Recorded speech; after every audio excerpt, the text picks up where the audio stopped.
Ecco, la definizione di squadra sbarazzina, col bello e il brutto di questo termine, ti piace per questa Genova Calcio? Io vorrei che fosse una squadra sbarazzina, lo sto predicando dall'inizio, che sia una squadra sbarazzina, in certi momenti certi giocatori che hanno qualità, passo e gioventù li vorrei vedere più creativi, più allegri, tirarsi dei colpi, perché altrimenti non si cresce mai poi. Ecco, facciamo anche facevo due conti perché tu conti non ne fai, una vittoria o due pareggi?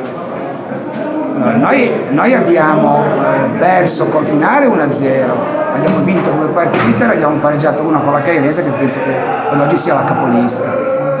Quindi ti manca poco, no dico una vittoria e due pareggi per arrivare un po' al... Manca poco, però non è che il Pietro del mio amico Pisano è una partita difficilissima e mi ha fatto 3 gol a Cairo e 3 gol a Pietra, per cui io adesso ci penserò per domenica a giocare, perché noi adesso non dobbiamo buttare via la qualificazione che abbiamo già rischiato domenica scorsa di buttarla via, non solo per dei meriti nostri. Ecco, il Campo Morone, faccio una domanda sugli altri anche se non è magari troppo da galateo, come l'hai visto? Una squadra comunque forte che avvalora anche questi 3 punti che avete fatto. Il Campo Morone, allora noi abbiamo vinto 4-0 col Varazze e da quella partita lì il Varazze mi pare non avesse più perso, poi dopo forse ha perso 1-0 oggi con l'Albenda, ma non sono nemmeno sicuro.